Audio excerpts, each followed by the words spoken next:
বাড়ি বাড়ি গিয়ে ভোটার হালনাগাদের কাজ শুরু হয়েছে সোমবার। এর পাশাপাশি এবার জুলাই আন্দোলনে আহত হয়ে হাসপাতালে চিকিৎসাধীনদের তথ্য নেওয়া হচ্ছে। মঙ্গলবার বঙ্গবন্ধু শেখ মুজিব মেডিকেল বিশ্ববিদ্যালয় হাসপাতালের ক্যাবিন ব্লকে হালনাগাদ কার্যক্রম চলে। আহতরা এক টেবিলে বসেই তথ্য, ছবি তোলা, আঙ্গুলের ছাপ ও আইরিশ দিয়ে ভোটার হওয়ার যাবতীয় প্রক্রিয়া সম্পন্ন করছেন। এছাড়া জাতীয় পরিচয়পত্রের তথ্য সংশোধন, স্মার্ট কার্ড ও হারানো কার্ডের আবেদনও করছেন অনেকে। এ সুবিধা আহতদের পরিবারের সদস্যরাও পাচ্ছেন। ভোট দিব এবার নতুন করে ভোটার হইতেছি, আলহামদুলিল্লাহ খুব ভালো লাগতেছে। ওনারা ফিঙ্গারেরও কোনো সমস্যা আমাদেরকে বুঝতে দেয়নি যে এই সমস্যা হচ্ছে, তারা নিয়ে নিছে। পূর্ণ আস্থা আছে যে ওনারা একটা সুন্দর নির্বাচন উপহার দিবে। নির্বাচন কমিশনকে অসংখ্য ধন্যবাদ জানাই এরকম একটা সুন্দর একটা উদ্যোগ নেওয়ার জন্য।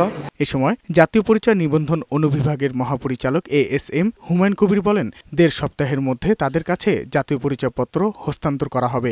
আমরা এগুলো কালেক্ট করে নিয়ে ওদের কাজটা করে দেব। আমরা মনে করছি এটা আমাদের দায়িত্ব, কারণ ওদের কারণে আজকে আমাদের এই পরিবর্তিত পরিস্থিতি।